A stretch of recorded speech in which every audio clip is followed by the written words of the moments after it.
Are getting some breaking news in the investigation into the disappearance of Nancy Guthrie. On February 1st at 2:28 in the morning, Nancy Guthrie's pacemaker stopped communicating with the monitoring device in her bedroom. For weeks, that moment has been repeated, as if it marks the exact second something happened to her. News headlines treated it like a final heartbeat. Social media turned it into a countdown clock, but that is not what it means. What stopped at 2:28 a.m. was not Nancy's heart. It was a wireless connection, and that distinction changes everything. Nancy's pacemaker is not just a heart regulator. Modern pacemakers are small computers. They record, they timestamp, they log patterns, they store information internally. Many of them also send data to a home monitoring unit that uploads information to the manufacturer's secure cloud platform. When reports say the pacemaker stopped syncing, what that really means is that the wireless signal between the device inside Nancy's chest and the device in her bedroom was interrupted. There are only a few ways that happens. The monitoring unit can be powered off. The pacemaker can move out of range. The signal can be blocked. Or Nancy herself can be moved away from it.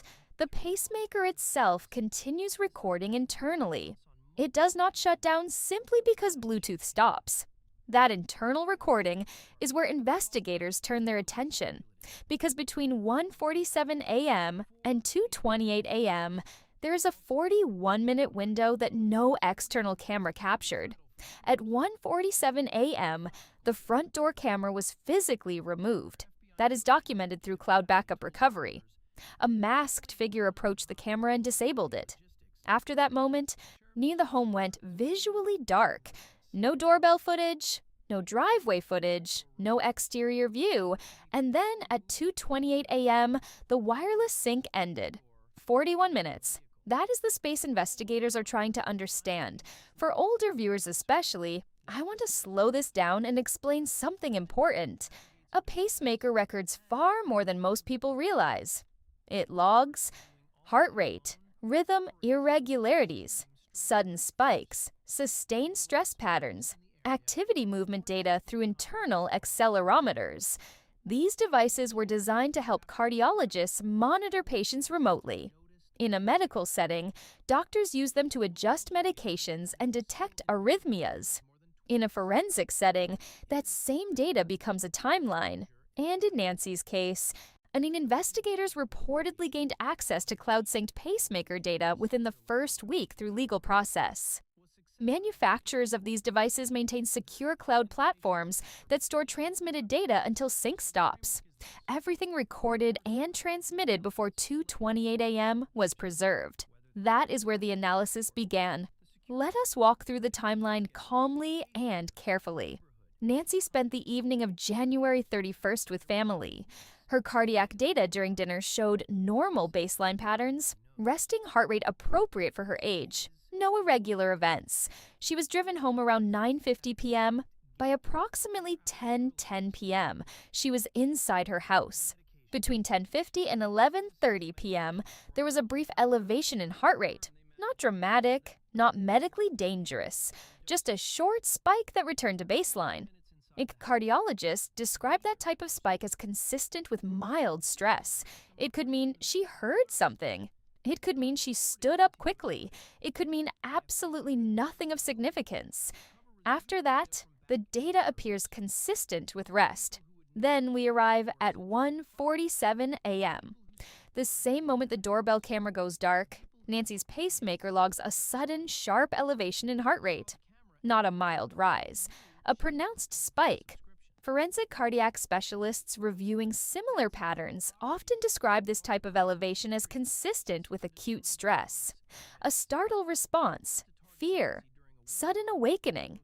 The important point here is not speculation about what caused it. The important point is timing. The camera is disabled. Her heart rate spikes.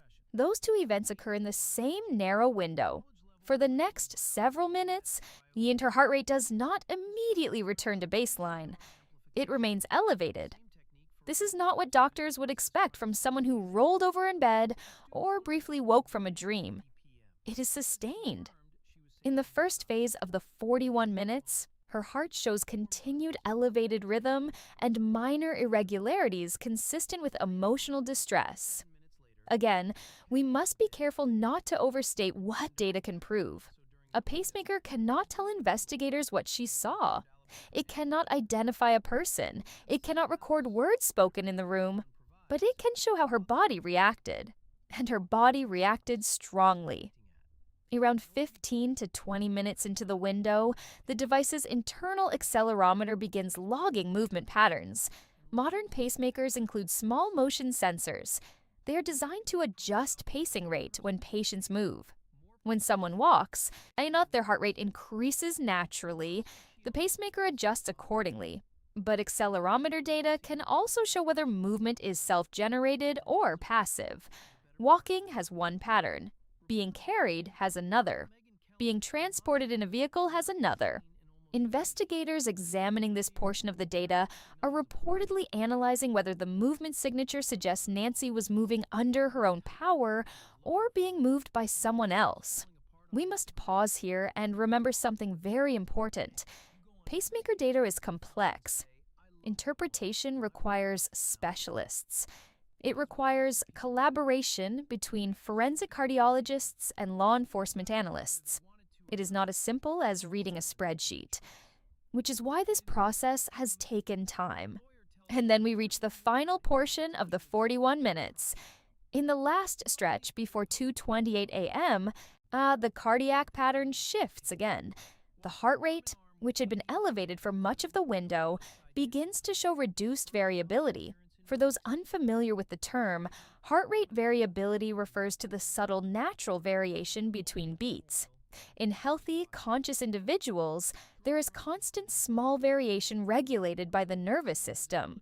Reduced variability can occur in deep sleep. It can occur in sedation. It can occur in certain medical conditions. Investigators are examining whether this pattern is consistent with loss of consciousness. Let me say this carefully. The data does not show cardiac arrest at 2:28 a.m. It does not show her heart stopping. It shows a functioning pacemaker and a beating heart at the moment sync ended, which means at 2:28 a.m., Nancy was alive. And that fact alone reshapes much of the speculation that followed. The sync stopped because the connection was broken, not because her heart failed. If she was placed into a vehicle and moved away from the monitoring base unit, the wireless signal would drop. If the base unit was unplugged or destroyed, the signal would drop. If signal interference occurred, the signal would drop. But internally, the device kept recording. That internal data remains inside Nancy. Investigators cannot access it until she is found. That reality creates both hope and urgency. Because somewhere inside that device is a continuation of the story that begins at 1:47 a.m.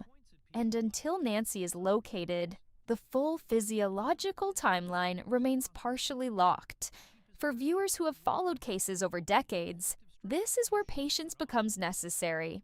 When we do not yet have a suspect, we do not yet have confirmation of where she was taken, but we do have something powerful. We have a time-stamped biological record of fear, movement, and altered state within a 41-minute window. Her own heart recorded what happened in that house.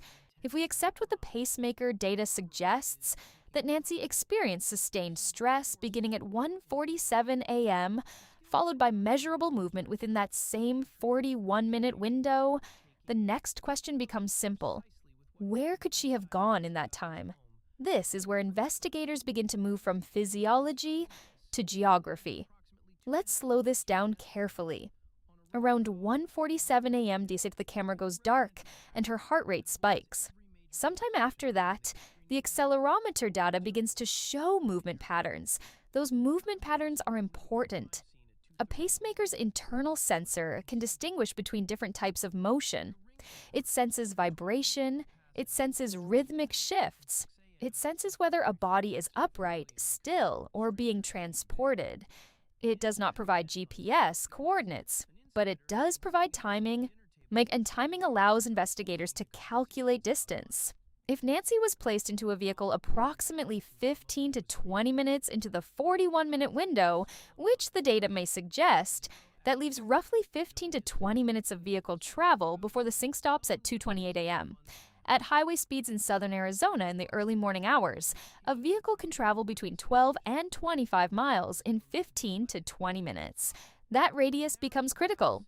Draw a circle with Nancy's home at the center, extended outward roughly 12 to 25 miles. Within that circle are desert corridors, secondary roads, and highway access points. Investigators are not guessing randomly. They are narrowing based on time. And time rarely lies. When you overlay that radius on a map of Tucson and the surrounding area, certain routes immediately stand out. Interstate routes heading south toward Rio Rico fall within that distance. Rural desert access roads leading toward secluded areas fall within that distance. Even more urban areas within that ring remain possible. But here is something that often gets misunderstood. Just because a vehicle could reach 25 miles away does not mean it did. The pacemaker data provides constraints, not certainty. It tells investigators what is possible within the time frame. It eliminates distances that are impossible. For example, if someone suggested Nancy was transported 60 miles away within those 41 minutes before 2:28 a.m., that would contradict the travel timing. 41 minutes total. Not all of it was driving, which brings us to the geographic focus that has quietly shaped search efforts. Within days of Nancy's disappearance, law enforcement conducted operations in areas south of Tucson. Some of those areas fall comfortably within the 15 to 20-minute vehicle radius calculated from the movement data. That is not coincidence. Investigators rarely disclose how they prioritize zones. But when physiological timing intersects with known terrain patterns, it informs strategy. Now, let's talk about something that has received attention but not full explanation: the Bluetooth detection effort. Modern pacemakers emit low-power Bluetooth signals when within range of compatible monitoring equipment. That signal range is limited, typically somewhere between 15 and 30 feet under ideal conditions. The FBI has equipment capable of detecting those signatures. It sounds straightforward. Walk around until the signal appears. But it is far from simple. If Nancy is inside a building, underground, or shielded by structural materials, the signal could be blocked. If she is inside a vehicle with heavy insulation or metal interference, the signal may not escape. If she is outside the narrow search radius, detectors will never come close enough. Detection requires proximity, and proximity requires narrowing. This is where the pacemaker movement data directly supports detection sweeps. Instead of searching the entire state, investigators can prioritize the radius supported by the cardiac timeline. They can concentrate resources where time and distance overlap. We do not know precisely where those sweeps are occurring. That information is not made public for obvious reasons. But we do know that detection efforts began early and continue quietly. Because if Nancy is alive and her pacemaker battery is functioning normally, the device would still be emitting its signal. That leads to another critical detail. Pacemakers run on internal batteries designed to last years. They are not rechargeable in the traditional sense, but they are long-lived. 68 days does not significantly reduce battery life under normal conditions. However, the longer Nancy remains without clinical oversight, the more medically complex the situation becomes. An 84-year-old woman with a pacemaker requires periodic monitoring. Investigators are not just racing against time for answers. They are racing for health. Now, let us return to the question of sedation raised in Part 1. The final phase of the 41-minute window showed reduced heart rate variability, a pattern consistent with possible loss of consciousness. If sedation occurred, that suggests preparation. Preparation implies planning. Planning implies procurement, and procurement leaves trails. Sedatives capable of producing rapid onset effects are controlled substances. They are not available over the counter. They are regulated, tracked, logged. Hospitals track them. Pharmacies track them. Distribution channels track them. If someone acquired such a compound in the days or weeks before February 1st, that acquisition likely generated a record somewhere. Law enforcement has access to prescription monitoring databases and pharmaceutical distribution tracking systems. This investigative track runs parallel to the geographic track. One follows movement, the other follows supply. If those two tracks intersect, if a suspect with access to controlled sedatives also falls within the geographic radius supported by the pacemaker timeline, the case narrows dramatically. Now, let's address the claim that Nancy may have crossed into Mexico. The 12 to 25-mile radius does include corridors leading south. Highway access toward border regions is reachable within that time frame, but absence of confirmed border surveillance hits, phone pings, or vehicle data makes that theory speculative. The pacemaker timeline alone cannot confirm cross-border movement. It can only confirm the length of initial travel before 2:28 a.m. Everything beyond that moment remains unrecorded externally. Which is why the internal pacemaker logs, the data still inside Nancy's body, are so significant. That internal record would show what happened after the sync stopped. Did her heart rate stabilize? Did it remain suppressed? Did movement continue for hours? Those answers remain locked until she is found. For viewers who value steady analysis over dramatic declarations, this is where we pause and reflect. The pacemaker did not solve the case, but it eliminated certain theories. It confirmed she was alive at 2:28 a.m. It confirmed sustained distress.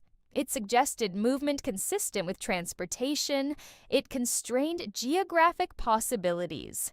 That is meaningful progress. Investigations do not leap from mystery to arrest overnight. They narrow, they eliminate, they cross-reference. And slowly, the field of possibility becomes smaller. By now, we have walked through the timeline. We have looked at the 41 minutes between 1:47 a.m. and 2:28 a.m. We have discussed what the pacemaker recorded: sustained fear, measurable movement, and a final shift in cardiac variability before the wireless connection stopped. Now we need to talk about what that evidence actually means in the real world, because evidence does not exist for television. It exists for court, and when investigators analyze data like this, they are not just trying to understand what happened, they are preparing for what will happen later. Prosecution. Let us begin with something simple and important. Pacemaker data has already been used in American courtrooms. There have been cases where implanted cardiac devices contradicted alibis. In one well-known case, a man claimed he was asleep during a house fire. His pacemaker showed activity patterns inconsistent with sleep. The jury believed the device. Why? Because the device does not have motives. It does not lie. It records automatically. In Nancy's case, the pacemaker does not identify a suspect, but it reconstructs events, and reconstruction is powerful. If this case moves to trial someday, a forensic cardiologist would explain the following to a jury. At 1:47 a.m., there was an acute stress spike. The elevated rate was sustained. Movement data indicates transport. Cardiac variability shifted consistent with possible sedation. The heart was functioning at 2:28 a.m. That sequence creates a narrative built from physiology, not testimony. It removes guesswork. It tells a story without speculation. That is why investigators are being cautious. Every detail disclosed publicly now becomes part of the defense strategy later. If law enforcement revealed every interpretation of the pacemaker data, any suspect would have time to construct an explanation. Strategic silence is not avoidance. It is protection of evidence. There is another layer here that deserves careful attention: the question of additional devices. At 84 years old, with a known cardiac condition, Nancy may have had more than one health monitoring device in her home. Many patients use Bluetooth blood pressure monitors, some use fall detection devices, some use medical alert wearables, some use smartphone health apps paired with implants. When investigators conducted their initial forensic sweep of the home, they would have cataloged every connected device, or every device that transmits data leaves logs. If another device recorded abnormal movement, connection loss, or unusual interruption around 1:47 a.m., that data becomes supplemental evidence. The public has not been told whether additional device data exists. That omission may be deliberate. If such data supports the pacemaker timeline, it strengthens the case quietly. Now let us consider another sensitive dimension: the sedation interpretation. In court, the word sedation cannot be used casually. It must be supported by expert testimony. Reduced heart rate variability alone does not prove a drug was administered. It supports the possibility. It suggests. But prosecutors would need additional evidence to confirm it. That might include chemical residue at the scene, a recovered syringe, toxicology, if biological samples were found, pharmaceutical procurement records, evidence of access to controlled compounds. The pacemaker timeline alone creates suspicion of pharmacological involvement. It does not prove it beyond doubt, and that is important to understand. For viewers in the 65-plus demographic especially, many of you have seen how cases can be damaged by overstatement. Careful interpretation is strength. Measured language builds credibility.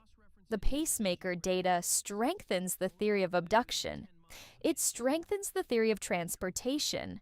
It strengthens the theory that Nancy was alive when removed from the home. It does not by itself identify who did it. That leads us to the broader investigative tracks. There are 4 pathways investigators typically rely on to move from reconstruction to arrest. First, procurement trail. If sedation occurred, someone acquired a controlled substance. Modern pharmaceutical distribution systems track these compounds tightly. Access is logged, prescriptions are monitored, diversion triggers alerts. Second, financial trail. The ransom demand included cryptocurrency. Bitcoin wallets are transparent on the blockchain. While identities may be masked, transaction movement is permanent. A single transfer could expose a chain. Third, DNA evidence. Early in the investigation, biological samples were collected. Some were ruled out, others remain unpublicized. DNA analysis, especially with genealogical databases, has solved cases that once seemed impossible. Fourth, human intelligence. Someone knows something. Crimes of planning rarely involve one moment of isolation. There are preparations, purchases, conversations, behavioral changes. People talk eventually. Now let us return to the pacemaker's internal memory. Everything after 2:28 a.m. remains stored inside the device.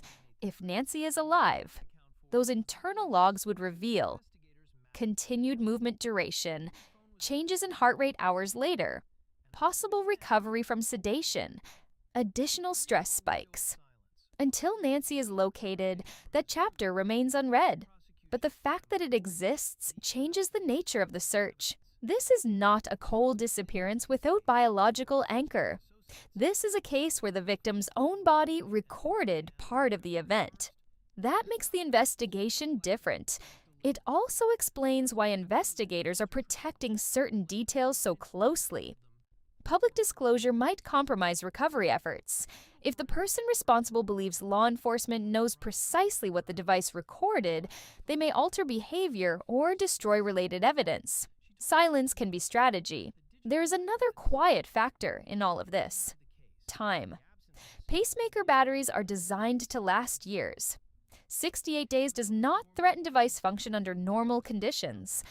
But Nancy's age and health condition create urgency. A pacemaker requires medical oversight. Lead stability must be monitored. Battery status must be checked periodically. Underlying heart conditions require care. Each day that passes without recovery increases medical risk. This investigation is not only about justice, it is about health. Which brings us to something emotional but grounded. The ransom notes sent to media outlets claim Nancy was dead. The pacemaker data contradicts that claim at least through 2:28 a.m. She was alive at that moment. That does not guarantee she remains alive now, but it dismantles early death assumptions. It reorients the search. For viewers who have followed many cases across decades, you understand something important. Truth often emerges not from loud revelations, but from steady accumulation. The pacemaker did not solve the case overnight, but it removed randomness from the narrative. It told investigators she was aware, she was frightened, she was moved, she was alive when the sync stopped. That foundation matters. By now we have something rare in a missing person investigation. Not a rumor, not a guess, not a blurry camera still. We have a biological timeline. Nancy's own heart recorded the first 41 minutes. It showed sudden fear at 1:47 a.m. It showed sustained distress. It showed movement consistent with transport. It showed that she was alive when the wireless sync ended at 2:28 a.m. That is not speculation. That is physiology. But physiology alone does not lead to handcuffs. So the question becomes, what will? When investigations reach this stage, they often hinge on one of 4 pressure points. Not all at once. Usually, one breaks first. Let's walk through them calmly. 1. The procurement trail. If the interpretation of sedation is correct, someone came prepared.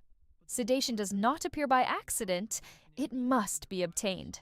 Unmanned modern pharmaceutical systems are built on tracking. Hospitals log usage, pharmacies log dispensing. Prescriptions are monitored through statewide databases. Manufacturers track shipments to licensed facilities. Even diverted drugs leave traces. If a compound consistent with rapid onset sedation was used, investigators are likely reviewing. Unusual prescription requests, medical staff access logs, theft reports, online marketplace transactions, controlled substance inventory discrepancies. This type of trail does not disappear easily. It narrows suspects to individuals with access or connections. And if that procurement trail intersects with someone inside the geographic radius supported by the pacemaker timeline, the field becomes very small. 2. Knock the geographic constraint. The pacemaker movement data limits the possible distance traveled before 2:28 a.m. That constraint matters more than people realize. Without it, the search zone would be enormous. With it, investigators can prioritize areas within roughly a 12 to 25-mile radius from Nancy's home during the first 15 to 20 minutes of vehicle travel. That does not mean she remained in that circle, but it strongly suggests the initial drop-off or transition point lies within it. Cases often break when one small geographic detail connects to a person. A storage unit, a vacant property, a remote access road someone is known to use. A vehicle caught briefly on a secondary camera. When distance is limited, patterns emerge. 3. The digital and financial trail. The ransom demand involving cryptocurrency is still visible on the blockchain. Now, Bitcoin transactions cannot be erased. They can be traced. If funds are moved from that wallet, investigators will see it. Additionally, investigators will examine burner phone purchases, encrypted messaging activity, signal interference device acquisition, online searches related to pacemakers or jammers. Digital silence itself can be suspicious. People who suddenly shut down accounts, wipe devices, or alter routines sometimes draw attention. Modern investigations are patient in this way. They do not rush. They watch. 4. Human intelligence. This is the factor that breaks more cases than technology ever will. Someone knows something. Planning a crime of this scale, with transportation, possible sedation, and device interference, rarely occurs in total isolation. Thus, someone may have noticed unusual purchases, overheard concerning statements, seen behavior changes, been asked for help indirectly. Conscience weighs on people. 68 days is a long time to carry knowledge, and rewards change calculations. The Guthrie family's reward remains active, but sometimes it is not the money. Sometimes it is the pressure of silence. Now let's address something quietly but clearly. What if Nancy is still alive? The pacemaker data proves she was alive at 2:28 a.m. The internal device continues recording as long as it functions. If she is alive today, that pacemaker is still active. That means her heart continues to generate data. And if she ever comes within range of a clinical programmer or monitoring unit, that event will be logged. The manufacturer would know. Under legal agreements already in place, and investigators would be notified. That creates a subtle but powerful reality. The pacemaker is not just evidence of the past, it is a live device. It is an ongoing beacon, though limited in range, which is why detection sweeps continue quietly. Law enforcement does not announce where they search, because if those holding Nancy knew where detection efforts were concentrated, they would move. Strategic silence protects possibility. There is also something else worth saying, especially to those who have followed cases for many years. Investigations like this do not usually end with a dramatic televised reveal. They resolve when pieces intersect quietly. A lab result matches a profile. A pharmacy record flags an anomaly. A tip aligns with geographic modeling. A financial movement exposes a trail. When that intersection happens, it often happens suddenly. From the outside, it looks like nothing changed. From the inside, everything aligned. Now, we must return to what we know. Nancy's heart recorded fear. It recorded sustained distress. It recorded movement. It recorded life at 2:28 a.m. The false notes claiming she was dead do not align with that data. The empty cryptocurrency wallet does not align with insider knowledge. Noise surrounds this case, but the biological record remains steady. For those watching at home, especially those in the later chapters of life who understand how fragile safety can feel, this case strikes deeply. An 84-year-old woman in her own home, in a neighborhood that felt secure. The idea that planning, technology, and preparation could create 41 minutes of engineered silence is unsettling. But here's the quiet counterweight. Engineered silence still leaves traces. Heartbeats do not lie. Data does not forget. Planning leaves procurement, movement leaves geography, and conscience leaves cracks. If this case breaks, it will break where those elements meet. Not through speculation, not through online theory, through alignment. Until then, investigators continue their layered work. Careful, methodical, quiet. And somewhere inside a small device implanted in Nancy's chest is a continuation of her story, waiting to be read. For now, we hold two truths at once.